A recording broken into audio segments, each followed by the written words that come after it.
Euzubillahimineşşeytanirracim. Bismillahirrahmanirrahim. Esselatu vesselamu ala seyyidil murselin ve ala alihi ve ashabihi ecmain. Bi rahmetike ya erhamer rahimin. Rabbim izin verirse bugün İslam'da ırkçılık ve günümüze iz düşümleri hakkında birazcık malumat, Kur'an'dan, sünnetten, alimlerimizden ve toplumsal hayatımıza olan yansımalarından bazı örneklerle konumuzu tamamlamaya çalışacağız inşallah Teala. Rabbim bizleri muvaffak eylesin inşallah. Şimdi tabii aynı konuyu ben aslında Kürtçe olarak yaptım fakat biliyorum muhatap arkadaşların içerisinde Kürtçeyi bilmeyenler, hatta belki konunun gerçek muhatapları onlar olunca fikir itaatisinde biraz da bulunmak niyetiyle Lisan-ı Türkiye'den inşallah Teala dedik bu şeyimiz de videomuz olsun inşallah Teala. Affınıza sığınıyorum tekrar olacağı için Kürtçesini dinleyenler açısından. Fakat konunun ehemmiyeti büyüktür. Toplumsal hayatımıza yansıması açısından. Bir konuyu incelerken klasik şeyimiz budur ve en ehemmiyetli kaynağımız, masdarımız Kur'an'dır. Rabbimizin o konu hakkında bize bir yol göstericiliği var mıdır? Bize bir yol göstermiş midir? Kitab-ı Mübin'deki rehberdir. Nasıl bir rehberlik yapıyor o hususta? Dolayısıyla ilk başvurduğumuz kaynak odur. Rum suresinden inşallah Teala birkaç ayet-i kerimeyle başlamak istiyorum. Rum suresinin meşhur olan şu ayet-i kerimesi, meşhur diyorum çünkü çoğu Müslüman bunu biliyor. Çoğu defa da en azından okunmamışsa da kulağına gelmiştir. Sosyal mesele olunca. Bismillah ve min ayatihi halqus semavati vel ardi ve ihtilafu elsinetikum ve elvanikum inne fi zalika laayatin lil alamin. Ve Allah'ın ayetlerindendir. Nedir o? Halqus semavati vel ard. Semavatın ve yerin yaratılması ve bunun gibi ve diye yapıyor. İhtilafu elsinetikum. Dillerinizin ayrı ayrı olması da ve elvanikum aynı tarzda renklerinizin de ayrı ayrı olması, ihtilaf içinde olması, aynı renkten olmayışınız. Bunlar da aynen semavatın ve yeryüzünün Allah'ın ayeti oluşu gibi ki ilahi kudretten Halik-i Teala'dan başka ne semavatı ne de yeryüzünü bu hassasiyete, bu mükemmeliyete, bu sistemde halk edebilen ikinci bir güç, ikinci bir kudret yoktur. Aynı oranda, aynı sistemde ama bunun mikrobazdaki küçük örneği olarak dillerimizin ihtilaf içinde olması, renklerimizin ayrı ayrı olması, bunlar da aynı oranda Allahu Teala'nın ayetlerindendir.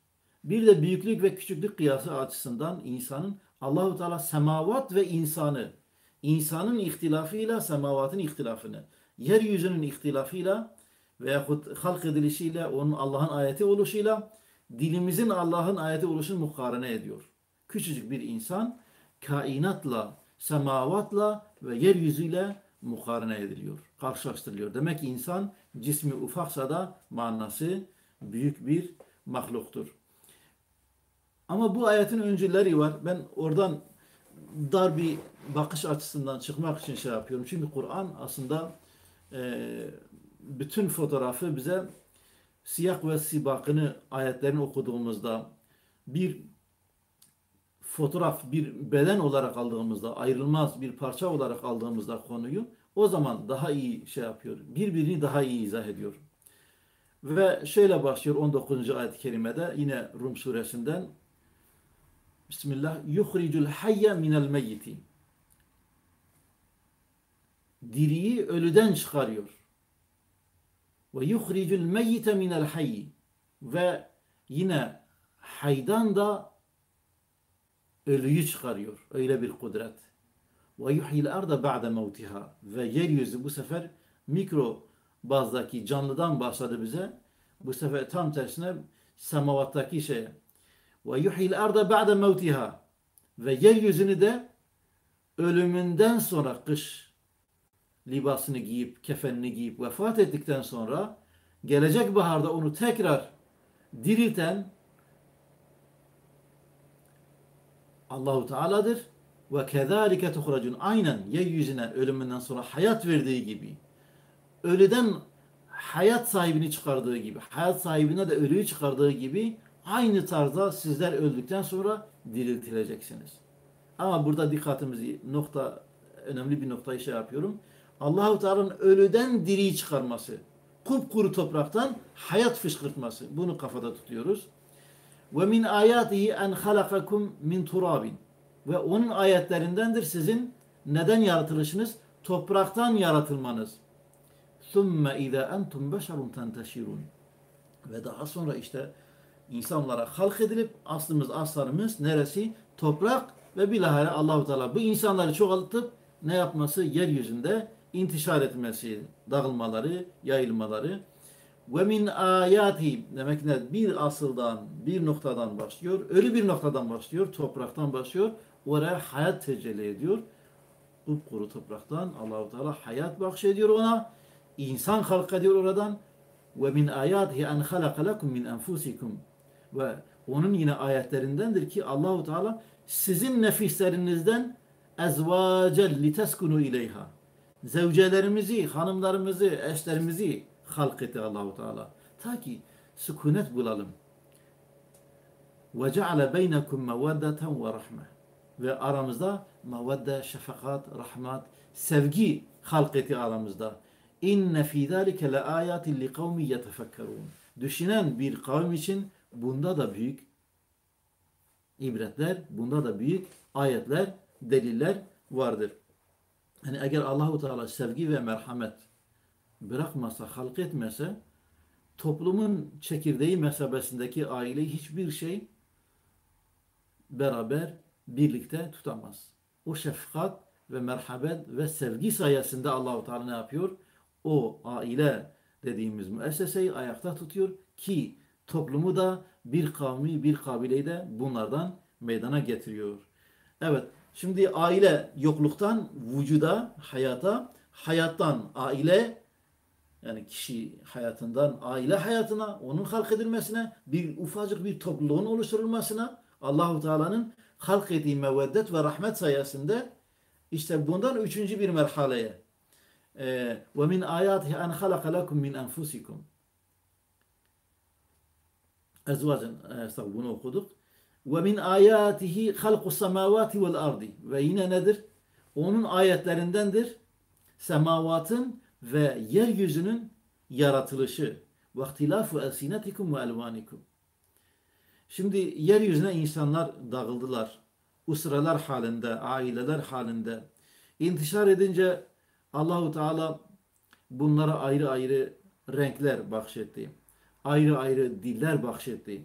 Bu topluluklar ta ki kendi aralarında tanışabilsinler, anlaşabilsinler, dayanışabilsinler. Aralarına aynen bir ailenin kalbine, beynine, aralarına bir sevgi ve merhamet halk ettiği gibi oradaki aşiret bireylerinin de, kabile bireylerinin de, kavim bireylerinin de arasına bir muhabbet, bir şefkat halk ettiği aralarına attı ta ki onunla ne yapabilsinler? Birlikte bir yaşam sürdürebilsinler. Ayrı ayrı oruçlarının hikmeti nedir peki? Allah-u Teala imdadımıza koşuyor. İnne fî evet ve diyor bu Allahu Teala'nın neyindendir? Ayetlerindendir. İnne fî zâlike le âyâtin lil âlemîn. Bilahare ayet-i kerime var gelecek başka bir surede. Onu da inşallah taala hikmetin neden böyle bizi ihtilaf halinde halk ettiğini. Fakat burada hakikaten bir lisana, aynı lisana binlerce dilin yüklenmesi. Öyle bir alet ki binlerce dile tercüman olabiliyor.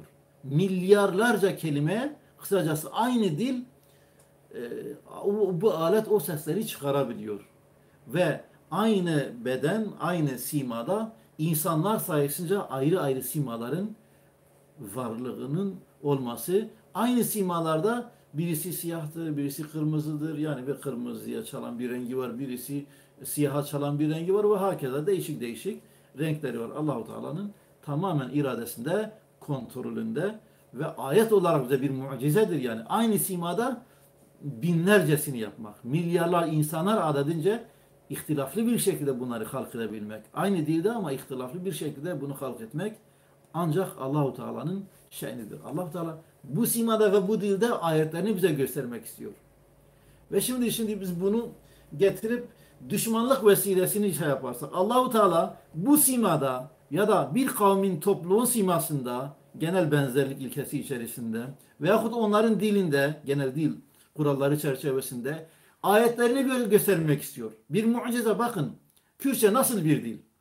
Arapça nasıl bir dil? Japonca nasıl bir dil? Nasıl o sesleri çıkarıyorlar ve kocaman bir topluluk bunlarla anlaşıyor bu şeylerle. Bir mucize. Binlerce birey, milyonlarca birey aynı böyle ortak bazı sima özelliklerini taşıyorlar. Renk olur veyahut toplu sima özellikleri olur ve hakeza. Bunlar Allahu Teala'nın dışında bunu becerebilecek, bunu yapabilecek, programlayabilecek ikinci bir kudret söz konusu asla değildir. Ki şimdiye kadar sün'i bir şekilde insanlar hangi bir dili oluşturabilmişler ki? Yapmaya çalışmışlarsa da ne kadar hayat bulmuştur ki? Değil mi? Allah-u Teala'nın ayetlerindendir. Şimdi bu sefer Hucurat suresinden inşallah Teala okuyacağız birkaç ayet-i kerime.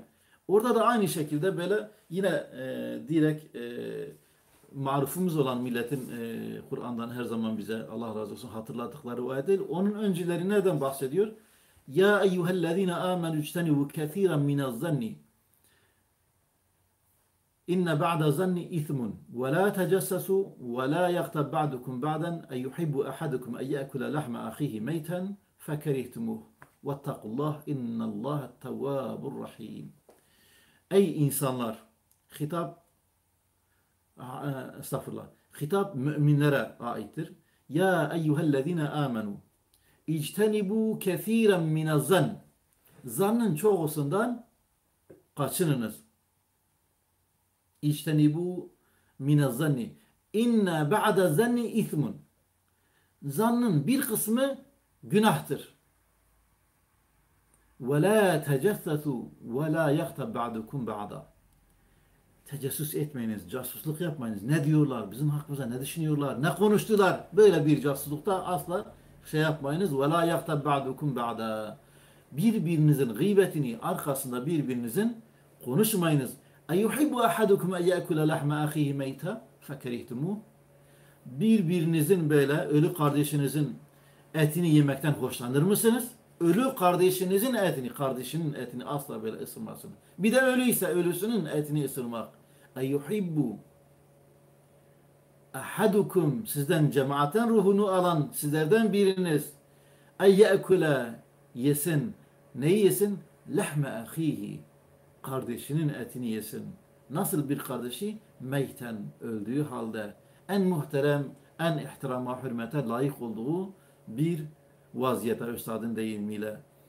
Fekerihtimuh, bundan sizde kalp diye bir şey varsa bundan sıkıldınız, tiksindiniz değil mi bu olaydan? Ne kadar çirkin bir olay. Fekerihtimuh vettakullah.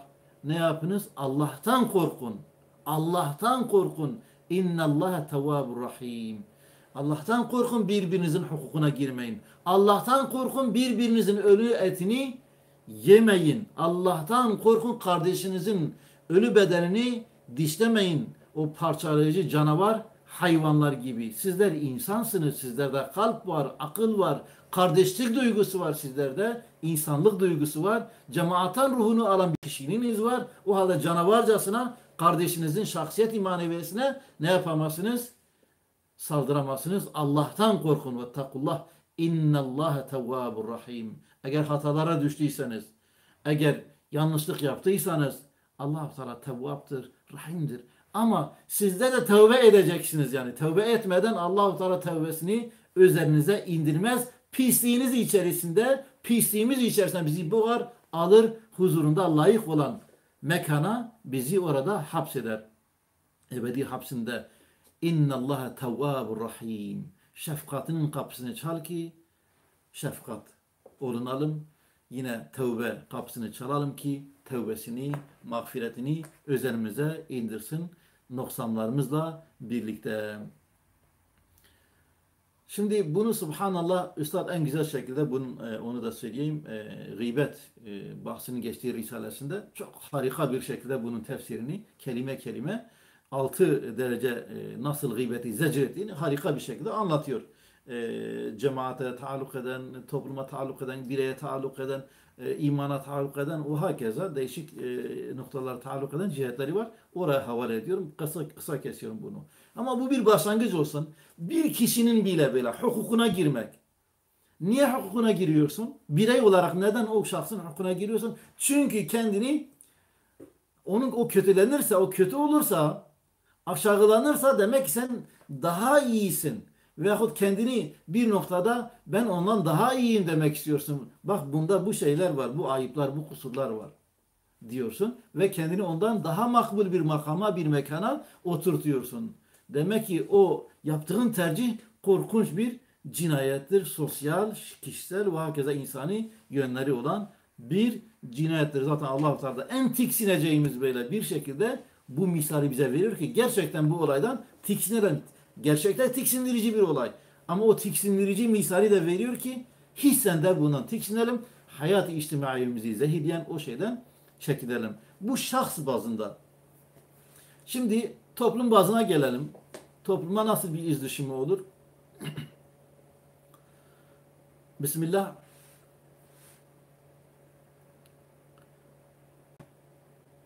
Ya eyyühen nas. Ey insanlar. Orada iman ediyorsa, Allah'tan korkuyorsa Allah-u Teala'nın o uyarısına dikkat alır. Fakat burada Allah-u Teala bütün bir insanlığı ilgilendiren bir hadiden bahsedecek. Adeta günümüzün en büyük hastalığı ki tarih boyunca zaman zaman böyle kendini göstermiş. Toplumların felaketi olmuş dağılmalarına ve hakeza. Ya eyyühellezine amenu. Burada ya eyyühennas ey insanlar inna halaknakum min zekerin. Biz sizi bir erkekten halk ettik. Ve unsa ve bir nisadan bir bayandan halk ettik. Bir anne ve bir babadan sizleri halk ettik. Her birimiz, toplumun her bir bireyi İsa Aleyhisselam mucize eseri hariç, Adem Aleyhisselam'ın misali hariç, bunun ötesinde Allahu Teala dünyadaki her bir insanı bir anne ve babadan halk etmiştir. Onun için ne diyor? Ya eyyühennas inna halakna. Evet. Şimdi ne yapıyor? İnna halaknakum min zekerin ve unsa ve cealnakum şu'uben ve kabaile. Ve sizleri ne yaptık? Şu'belere ve kabilelere sizleri ayırdık. Şu'belere ve kabilelere sizleri ayırdık. Peki niçin bizi halk ettin ya Rabbi? Şu'beler ve kabileler halinde. Bunun hikmeti var mı yani? Hepimiz mesela Türk olsaydık ne güzel tek bayrak, tek dil, tek bütün dünya bir devletten, bütün dünya aynı insanlardan. Herkesin başı rahat. Hoş olmaz mıydı böyle bir şey? Ama biraz önce zikrettiğim şey o hikmetler tahakkuk etmezdi. Ya da Arap olsaydı veya Fars, İngiliz olsaydık. Allahu Teala aynı dile belki yüzlerce dil yüklüyor. İnsanın diline yüzlerce dil programı yüklüyor. Mucize-i kudretini orada gösteriyor. Aynı simaya binlerce sima, milyarlarca insanlar adedince alamet-i farika yüklüyor ve onları bir kimlik, bir sembol yapıyor. Bu bütün insanlardan ayrıdır. Bunun hüviyetini teker teker bütün diğer insanlar tanıyacak. Tanıyacaklar bunu. Evet. Peki ne diyoruz? Li ta'arafu. Allah Teala hikmetini bize açıklıyor. Neden bizi böyle kabilelere, aşiretlere, kavimlere ayırdığını şey yapıyor. Li ta'arafu. Şimdi tanımak bu modern, madem ki biz zamanımızın çocuğuyuz. Tanımak böyle Ahmet'in oğlu, Mehmet'in oğlu manasında değil yani. Şu anda sen diyorsun ki biz falan Kuzey Kıbrıs Türkiye Cumhuriyeti'ni diyelim ki Türkiye'den başka belki kimse tanımıyor. Hı. Var mı bilmiyorum, ben duymadım. Tanıyan varsa tanıyordu belki bir iki yerde ama benim bildiğim tek Türkiye tanıyor. O memleketi bir özgür bir devlet olarak. İstiyoruz ki hepsi tanısınlar madem ki o insanların yaşadıkları o etraf o memlekete yaşıyorsa hakikaten tanınsın diye. Ama tanınmıyor. Peki bunu tanımıyorlar mı yani? Gerçekten orada Türklerin yaşadığını bilmiyorlar mı diğer devletler? Hepsi biliyor ama tanımıyor. Orada bir devlet olarak seni tanımıyorum. Hakkınla, hukukunla özgür bir şekilde yaşama hakkını sana tanımıyorum diyor. Filistinlilerin diyelim orada İsraillerle birlikte yaşadıklarını bilmiyorlar mı? Aynı devleti paylaştıklarını biliyorlar. İsraillerden de daha fazla belki sayı olarak. Peki olay ne yani? Tanımıyoruz diyor sizi. Sizler tamamen kişiliğinizden vazgeçin. Hakkınızı, hukukunuzu bir topluluk olarak sizleri tanımıyoruz diyor. Devlet olarak tanımıyor. Kendisine tanıdığı hakları, iyilikleri, diyelim ki hizmetleri aynı karşı taraftakine tanımıyor. Bu manadaki tanımak.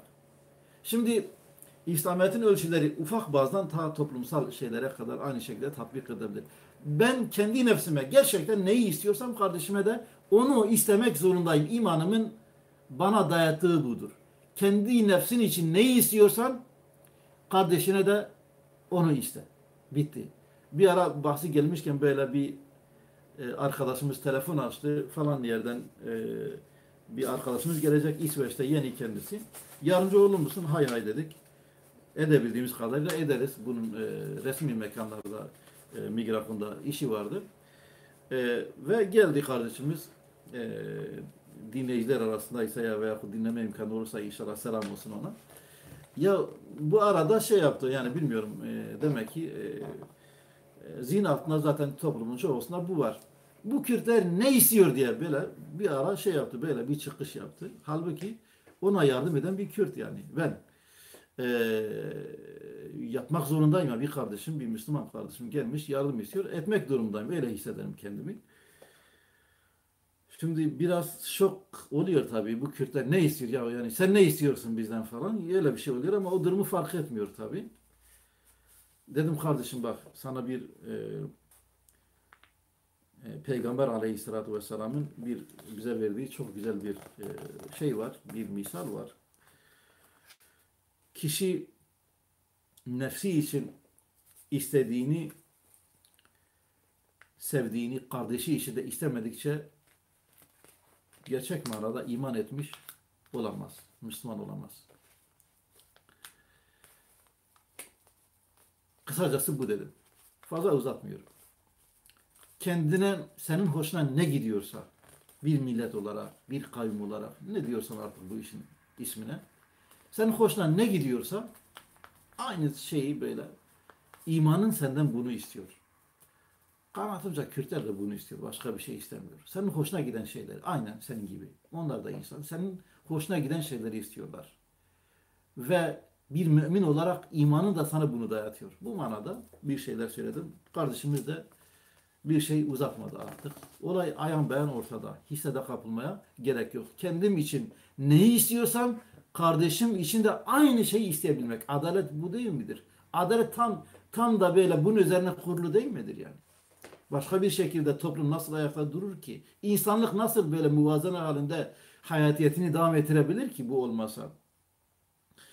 Onun için ayet-i kerimeye tekrar dönüyorum. Ya eyyühen nas, ey insanlar. İnna halaknakum min zekerin ve unsa. Biz sizi bir erkekle bir bayandan halk ettik. Ve cealnakum şuuben ve kabaile. Şubelere ve kabilelere ayırdık. Li ta'arafu. Rabbimiz bunu diyor. Bizi halk eden bunu diyor yani. Şimdi beni yaratan, ben senin ihtilafın kendinde, topluluğunda, ailende, milletinde, kavminde gördüğün ihtilaf, diğerlerine ayıran cihet bundan dolayıdır. Birbirinizi tanımanız içindir. Birbirinizin hakkınıza, hukukunuza riayet etmeniz içindir. Başka bir hikmeti yok diyor. Ben de ala ra'si vel ayn diyorum. Baş göz üzerine. Ya Rabbi madem ki hikmeti budur. Aynen. Senin böyle halk ettiğin en ufağından 1 milyonluk bir topluluğa, 100 bin kişilik bir topluluğa aynı hürmeti, aynı şekilde saygıyı, sevgiyi, hürmeti tanırım, gösteririm. Ne ona karşı bir fazilet gösterisinde bulunur, ne de böyle üstünlük iddiasına haşa kalkışabilirim. Ve Rabbimiz zaten biliyor. Bunu, bu ihtilafların, üstünlük şeylerinin ne kaynağının ne olduğunu biliyor ve kısaca bize özetliyor. Diyor inne muhakkak ki diyor. Yani bundan başkası yok. Başka bir şekilde, başka bir formda üstünlük olayını kesinlikle aramayın. İnne ekremekum, kerim olmanız, iyi olmanız, şerif olmanız, makbul olmanız. Nedir peki bu? İnne ekremekum. Ama nerede? İndallah. Beka aleminde. Allahu Teala'nın senin halıkının yanında. Senin hayatına bir gaye ve amaç maksat biçen Allah'ın Teala'nın yanında inne ekremekum indallahi etkakum. En fazla korkanınız. En fazla Allah'tan korkan, en fazla Allah-u Teala'nın biçtiği yolda, çizdiği yolda gider. Onun hidayet olarak gönderdiği Kur'an'ı önüne koyar, emirlerine uyar, yasaklarından dehşetli bir şekilde yani ürkek ne yapar? Oradan kaçar. Aman böyle Rabbimin gazabına mazhar olmayayım diyerek onun nehilerinden kaçar. Ondan sonra rızasını kaybetmeyeyim diye yine hatta oradan da ne yapar? Korkarak, rızasını kaybetmekten korkarak emirlerine dört eliyle melaikeler gibi nasıl melaikeler Allah-u Teala'nın emirlerini yerine getirmek için birbirleriyle yarışıyorlar. Muttaki kullar da Allah-u Teala'nın emirlerini böyle duyar duymaz adeta yerine getirmek için koşuşturuyorlar, yerine getiriyorlar. Demek ki inne ekremekum indallahi etkakum. İnnallaha alimun habir. Allah-u Teala sizin ne yaptığınızı biliyor. Alimdir. Alimdir, biliyor. Bu biliyor derken her şeyi biliyor. En incesinden en böyle kabasına kadar. En gizlisinden en aşikarına kadar. Gecede olanından gündüzünde olanına kadar. Hepsini biliyor. Semavatın ötesinde. Gayb alemindekilerin, şehadet alemindekilerin dün ve bugün gibi hazır zamanda hepsini biliyor. İnnallaha alimun habir ve haberdardır. Habir nüfuz da ediyor böyle. Latifun habir başka yerlerde geçiyor, başka ayetlerde. Latiftir, ince. Olayın inceliklerine şey yapıyor. Böyle kalbinde gizlediğin o esrara, o gizli sırlara vakıf olabilecek kadar habirdir. Şimdi bazı şeyler meydana geliyor. Kötülükler İslam toplumunda ve biz diyoruz ki ya bu nasıl oluyor? Ya bu insanlar Müslümandır. Bu Müslümanların böyle şeylerle uğraşmaması lazım. İşte bu gelen aynı surede 14. ayet-i kerimede enteresan bir ayet var. Onu da sizinle paylaşayım inşallah. Kâletil a'rabu âmennâ. Araplar o sonradan Müslümanlar güçlenince onlar da İslam'ın nimetlerinden faydalanmak için bilahare Müslüman olan o Arap aşiretleri, Bedevi Arap aşiretleri kâletil a'rabu âmennâ. Ona dediler ki iman ettik. قُلْ لَمْ تُؤْمِنُوا وَلَكِنْ قُولُوا أَسْلَمْنَا وَلَمَّا يَدْخُلِ الْإِيمَانُ فِي قُلُوبِكُمْ وَإِنْ تُطِيعُوا اللّٰهَ وَرَسُولَهُ لَا يَلِدْكُمْ مِنْ أَعْمَالِكُمْ شَيْئًا اِنَّ اللّٰهَ غَفُورٌ رَحِيمٌ. Şimdi hakikaten bu enteresan bir olay yani. Arap aşiret diyorlar ki biz iman ettik. Diyor onlar iman etmiyorlar. Dedikleri şey, dilleriyle söyledikleri şey. Ve lakin diyor siz deyiniz ki siz iman ettik deme yerine siz şöyle bir şey deyin. Kulu eslemna. Deyiniz ki biz Müslüman olduk. Yani Müslümanları galebe çaldınız. Bir güce ulaştınız. Biz de teslim olduk size yani o manada. وَلَمَّا يَدْخُلِ الْا۪يمَانُ ف۪ي قُلُوبِكِمْ. İmanın mahalli kalptir. Kalben tasdik edince lisandan kalbe damlayınca imanın nuru ve in tuti'ullah ve bunun izi eseri olacak. O zaman bu beraberinde Allahu Teala'ya, emirlerine ve yasaklarına itaati beraberinde getirecektir. Ve in tuti'ullah ve rasulah ve rasulüne. Çünkü Resulü de pratikte İslam'ı, Kur'an'ı yaşayandır. İradesini en güzel şekilde Nebi Ekrem Aleyhisselatü Vesselam'dan daha güzel bir şekilde yansıtan ikinci bir numuzecimiz, örneğimiz yoktur. Ve Resulehu la yelitkum min a'malikum şeyen. O zaman böyle yaptığınız işler, ameller, madem ki kalben tahsik etmişsiniz Allahu Teala'yı, o zaman iyilikleriniz makbuldür Allahu Teala'nın yanında. O zaman münafıkane değildir. O zaman riyakarane değildir. İnnallaha gafurur rahim. Geçmişte yaptığınız hatalar, şeyler, affa başvurmak kaydıyla, Allahu Teala'nın mağfiretine başvurmak kaydıyla inşallah da rahmetine, affına mazhar olursunuz. Şimdi bizim meşhurumuz yine olan bir misalimiz var. Ebu Zer hadisi var. Allah ondan binler kere razı olsun. Büyük bir sahabedir. Takvasıyla nam salmış Müslümanlar arasında. Bir gün nasıl oluyorsa Bilal Habeşi ile biliyorsunuz köle, Habeşli bir köledir. Habeşli bir köle Bilal Hazretleri ve Müslümanların Resulullah'ın Aleyhisselatü Vesselam'ın müezzinidir. Kapışıyorlar bir şekilde ve diyor ey siyah kadının oğlu diye ona hakaret ediyor. Hazreti Ebu Zer. O zaman bir sahabe. İman etmiş. Ve Bilal-i Habeş Allah ondan razı olsun hemen nefsi müdafaa geçmiyor. Kavgaya tutuşmuyor. Dövmeye vesaire. Maddi hukukunu bu şekilde savunmuyor. Gidiyor onu yetkili merciye bildiriyor. Nebi Ekrem Aleyhisselatü Vesselam'a haber ulaşınca çağırıyor Hazreti Ebu Zer'i. Ey Ebu Zer diyor. Gerçekten böyle mi dedin? Eğer böyle dediysen hala senden cahiliyet kokusu geliyor senden. Cahiliyetin kokusu geliyor. Nedir cahiliyet? Allahu Teala'nın veyahut gaybın tasdikine mazhar olmadan insanların uydurdukları doğru diye toplumun arasında yayılan fasit, boş, toplumu bazen de böyle paramparça eden zehirli sözler, davranışlar, adetler, tutumlar. Cahiliye kokusu senden geliyor diyor. Senin yaptığın insanları derilerinden dolayı küçümsemek ya da başka dilleri de olabilirdi. Dillerinden, derilerinden, renklerinden dolayı insanları küçümsemen. Senden cahiliyet kokusu geliyor. Diyor Aleyhisselatü Vesselam. Ve bunun devamı var.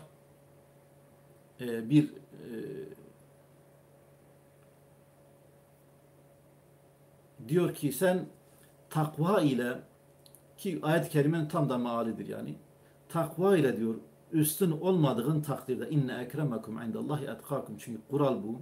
Peygamber Aleyhisselam da bunu toplumda tatbik ediyor.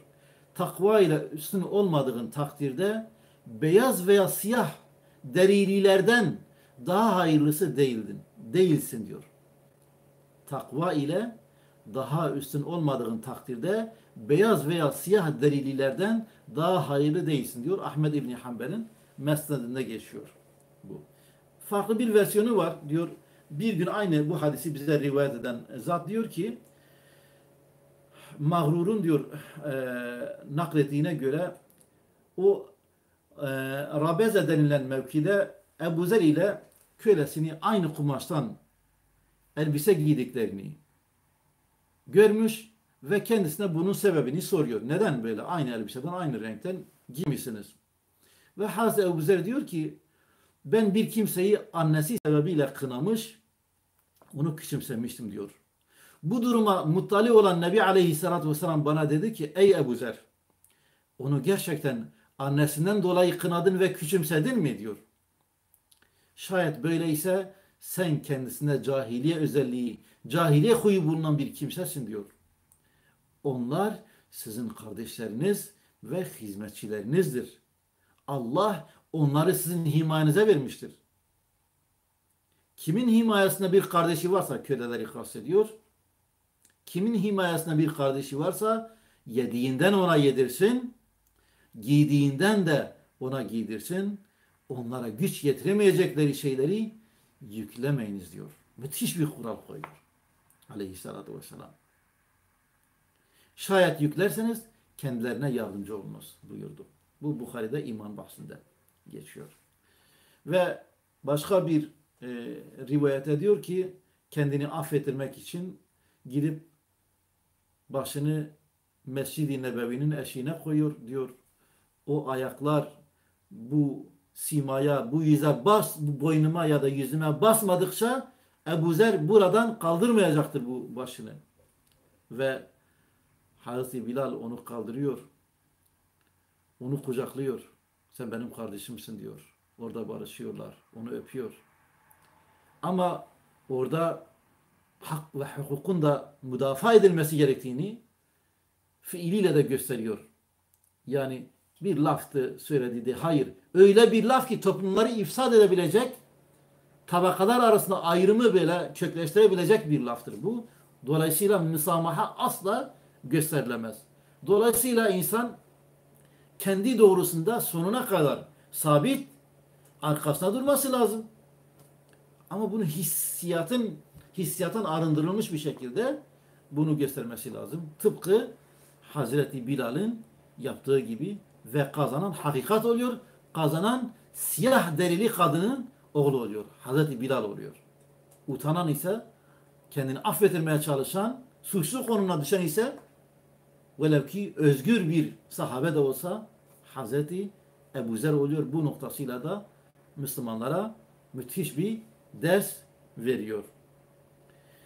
Şimdi bu da böyle bir şey. Üstad Bediüzzaman Hazretleri milliyetçilik bahsini işlerken çok enteresan bir şey,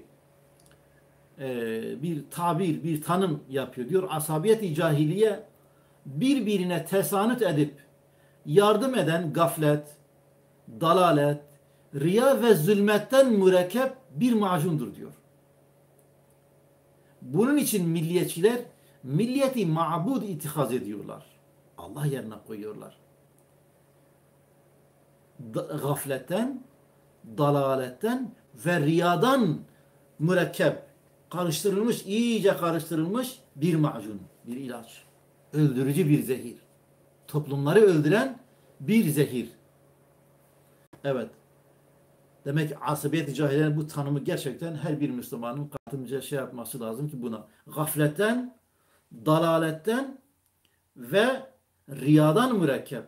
Yani Rabbine kendini beğendireceğine insanlara şey yapmak için veyahut yoldan İslam'ın adaletinden, ölçülerinden saptıktan sonra ancak böyle bir işe kalkışabilirsin. Milliyetçilik, kavmiyetçilik gibi musibetli bir olaya kalkışabilirsin. Veyahut gafleten Allah'ın kullarıyız, Adem'in çocuklarıyız. Topraktan geldik. Hayat yoktu. Bize hayat tecellisinde bulundu. İnsan yaptı. Aile, usret halkını halk etti. Toplumlara dönüştürdü. Mucize eseri olarak ayrı ayrı dilleri bizleri konuşturdu. Baharın renkleri, çiçekleri gibi ne kadar güzel Allahu Teala'nın kudretini tesbih ve hamd etmesi gerekirken ne yaparsa kalkıp böyle cahilane Allahu Teala ondan böyle üstünlüğü ona koymadığı halde öyle bir şeyden bahsetmediği halde üstünlük vesilesi sayarsa elbette nedir? Bu iş duvara çarpacak, küfür duvarına çarpacak hem de böyle cehaletin kokusu gelecek onda. Cahiliyenin kokusu ondan gelecek. Dolayısıyla diyor milliyetçiler milleti ma'bud itikaz ediyorlar. Şimdi biz bir zamanlar efendim ciddi Müslüman olmasak da böyle en azından aramızdaki nurani bağların farkındaydık. Bir Allah'ımız vardı, bir peygamberimiz vardı, bir kıblemiz vardı. Biz milleti İbrahimiye'den idik. Bu noktadan tek millettik aslında. Tek milletten kasıt o. Bütün Müslümanları, bütün inananları, nübüvvet silsilesine bağlanan hatta Adem zamanına kadar giden bütün milletleri içerisine alan bir kavramdan bir milletten bahsediyoruz. Milleti İbrahimiye'den, Adem Aleyhisselam'dan ta bizlere kadar. Nerede bir mümin varsa, Allahu Teala'nın yoluna baş koyan birisi varsa, nerede yönünü ahirete, bekaya, iyiliğe çeviren bir insan varsa kardeş ad ediyorduk. Ve öyledir, kardeşimizdir. Bir zamanlar bunun farkındaydık. Ve bize maddeten galebe çalanlar, İslam devleti şekli de olsa, İslam devletinin diyelim ki Osmanlı ve hakeza saltanatın büyük kocaman hataları olur böyle. Ama her şeye rağmen böyle idaresini sürdürmek adına da olsa böyle İslami şiarları destekleyen bir toplumsal bir yapı vardı. Bir idare tarzı vardı. Vaktaki bu çöktürüldü. Batı buna galebe çaldı. Din denilen, onları birbirine bağlayan o nurani bağlar yerine dünyevi bir zehirleyici bir ilaç, bir macun yerleştirdi. Gafleten işte dalaleten ve riyadan mürekkep bir macun. Din yerine milliyet ikame edilecek. Din yerine milliyet yerleştirilecek. Korkunç bir olay. Bunun ruhunu alacaksın. Onun yerine küfür yerleştireceksin. Bütün İslam topluluklarını birbirine yabani ve yabancı gösteren bir kötülük gözlüğünü takacaksın gözüne bunu. İman gözlüğünü alacaksın. Yabanileşecekler birbirlerine. Milliyetçilik. Sen Türksün diyeceğim. Sen Arapsın diyeceğim. Sen Fırsın diyeceğim. Sen Kürtsün. Sen Lazsın. Sen Çerkessin. Ki öyledirler yani. Laz'dır, Arap'tır, Çerkez'dir. Ama millet-i İbrahimiye'den ise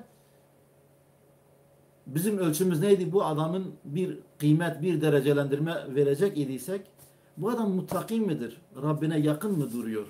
Rabbinin yolunda mı gidiyor? Yoksa şeytanın böyle kafasına yılları geçirdiği bir kişilik midir? Ona göre biz bir değerlendirmede bulunurduk. Asla hatırımıza gelmezdi ki bu Kürt olduğundan dolayı bir üstünlüğü var, bir yakınlığı var. Hayır, böyle bir olay söz konusu değildi. Şimdi imanın yerine küfrü ve küfrün adetlerini, geleneklerini yerleştirince ister istemez alem-i İslam'ın yer üzerine karanlık bulutlar çökecektir. Müslümanlar kendilerini tanımaz bir hale geleceklerdir. Birbirlerine yabanileşeceklerdir. Dolayısıyla o gün şey yapıyordu. Bir arkadaşımız sormuştu YouTube'da bir soru sormuş. Diyor bizim bir hocamız var. Herkesi şey yapıyor diyor. Bütün işte Türkler, Araplar, Farslar bunlar Kürdistan'dan çekilmeyinceye kadar nasıldır? Bunların böyle cennete gidecekleri yok. Bunlar hepsi cehenneme gidecekler. Topyekun böyle ekspresle cehennem biletini almış İslam ümmetinin 3 tane büyük kavmine hepsini toplu bir şekilde cehenneme göndermiş o arkadaşımız. Bilmiyorum gerçekten demiş mi, ismini de sormadım dedim, şahsi hukukuna girmeyeyim ama olayın kendisi dikkatimi çekti dedim. Onun için bu hususta birkaç kelime sarf edeyim inşallah Teala. İşte ben diyorum burada bize dayatılan dışarıdan büyük bir proje var. Bu proje bütün alemi içerisine alan ve yüzyıllarca bunu alem-i İslami esaret içerisinde yaşatacak olan bir proje bu. Din mukaddesatı yerine beşeri ideolojiyi yerleştiren, daha doğrusu böyle birbirine yabancılaştıran unsuriyet fikriyle kardeşliği hissetmeye çalışan bir yapı. Asla böyle bu İslam topluluklarını bu beşeri yapı ne yapamaz? Bir arada yapamaz. Sen tek millet derken Türkleri kastedersen asla bir Kürt kendisini bu renkte görmeyecektir. Göremez. Duygusallık olay yok orada. Ben bunları anlatırken Kürtlerin İslami nurani bağlar diyerek nurani bağlarımız vardır. Aynı Allah'a inanıyoruz. Aynı peygambere inanıyoruz diyerek haydi hurra biz de oturalım evimizde. Vazgeçelim şu böyle kargaşa çıkaran şeylerden vazgeçelim. Evimize oturalım demiyorum. Bak Bilal-i Habeşi tek bir yanlışın karşısında köle olduğu halde durmadı, en yetkili merceğe ulaştırdı. Ta ki o haksızlık düzeltilsin. Biz de velev ki tek başımıza olsak haksızlıkla karşı karşıya kaldığımızı, dilimizin asimile olduğunu gördüğümüz dakikada milyonlardan müteşekkil bir İslam kahramanı milletin böyle asimile edilmeye, yok edilmeye, yok sayılmaya çalışıldığını gördüğümüzde bir Müslüman olarak kesinlikle ne yapamayız? Biz böyle oturamayız. işi oluruna bırakamayız. Sonuna kadar bu haksızlıkla, bu hukuksuzlukla, bu adaletsizlikle mücadele edeceğiz. Mecburuz buna. İmanımız bunu bizden istiyor. Haksızlığı kabul edemezsiniz. Haksızlığa haksızlık diyeceksin ve bu küfrün bir sıfatıdır. Bana Rabbimin uygun gördüğü bir dili fazla görenler, ben bunu İslami bir sıfat olarak asla bunu algılayamam. Kesinlikle böyle bir algı söz konusu değildir. İmanın eseri değildir. Bu ümitsizliğin eseridir. Kendini böyle dünya nimetlerinden istifade etmek için böyle savurmanın veyahut boşa vermenin bir alametidir. Çok şey kaybedersek de hakkın üzerinde duracağız. Ve ben eğer Türk arkadaşlarım bunu dinliyorlarsa ve dinleme imkanları olurlarsa onlardan da ricam şudur. Gerçekten İslam'ın adaleti çerçevesinde olaya bakmalarını rica ediyorum. Yani şu anda diyelim ki belki direkt Kürt meselesi, hak, hukuk deyince PKK hatıra geliyor. Kavga, silah, öldürme, bütün bunların üzerinde yani böyle kendimizi İslam'ın terazisiyle tartıp adalet ölçüleriyle bir kavmin, bir dilin asimile edilmesi, bir milletin böyle tamamen başka renklere büründürülmeye çalışıldığı bir manzara gözüne getirin. Bunun İslam'la ne kadar böyle uyuştuğunu, bir Müslümanın ne kadar bunu kabul edebileceğini bir göz önüne getirmelerini rica ediyorum onlardan. Yani haşa biz kimse kafirdir veyahut küfre direkt cehenneme gidiyorsa öyle bir şey demiyoruz. Ama bundan kesinlikle de taviz vermiyoruz. Irkçılık, başkasına bir kavmi dayatmak, kavminden vazgeçmeyi ona dayatmak, hele dilini terk etmeyi ona dayatmak ırkçılığın daniskasıdır. Küfür, buram buram küfür kokuyor bu olay. Bundan da böyle şeytandan, yılandan, akrepten üstadın tabirle çekindiğimiz gibi çekinmeliyiz bu şeylerden. Yani bazı şeyler vardır ki ağzımızdan çıkan tek bir kelime bizi böyle istemediğimiz yerlere götürebilir. Onun için mesela Hazreti Ayşe validemiz tek bir fert hakkında bir laf sarf ediyor. Sarf ettiğiyle diyor ki bu kadın ne kadar kısadır diyor. Ey Ayşe öyle bir laf sarf ettin ki diyor. Eğer ki diyor bu nedir? Öyle bir laf sarf ettin ki eğer bu kelime eğer denize düşseydi bu laf ne yapardı? Kesinlikle diyor artık içilmez hale gelir. Ya da artık şeyini değiştirirdi. Mahiyetini değiştirirdi. Okyanusa düşseydi, denize düşseydi o lafın. Tek küfri bir sıfat, küfri bir kelime. Bilmeden kullandığı bu ne kadar kısadır. Bir de bütün bir kavmi böyle işte dağ Kürtleri, kuyruklu Kürtler veyahut dilini unutup başka bir lisanı öğrenerek medenileşmesi gereken gözüyle bütün bir kavme bakarsan olay nasıl bir boyut kazanıyor. Dolayısıyla İslam'ın adaleti çerçevesinde inşallah olaya yaklaşmalıyız. Kendi nefsimiz için neyi istiyorsak kardeşimizle aynen onu istemek zorundayız. Bu bir fazilet değildir. Bu bir gerek. İmanımızın bize dayattığı bir şeydir. Rabbimiz bunu bizden istiyor. Yoksa insan olamamışsın. Müslüman hiç olamıyoruz yani bu şekilde. Kendi nefsine istediğini kardeşin içinde istemedik. Fazilet buradadır. Fazilet buradadır yani belli bir seviyeye gelmiş miyim? İnsan olabilmiş miyim değil miyim? Olamamış mıyım diye soracaksan ben nefsim için istediğimi kardeşim için de istiyor muyum, istemiyor muyum?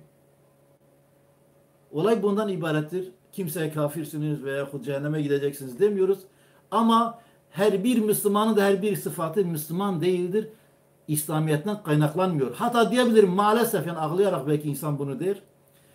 Günümüz Müslümanının %90 sıfatı neredeyse düşüncesi şeyi buram buram küfür kokuyor. İslamiyet'le hiçbir alakası yok.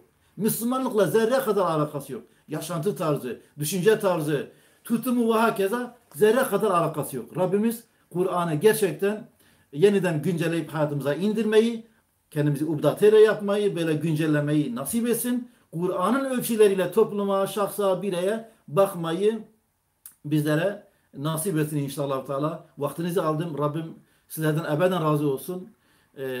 İnşallah Teala belki daha ileriki bir zamanda daha detaylı bir şekilde konunun üzerinde durulabilir. Esselamu Aleyküm ve Rahmetullahi ve Berekatuhu.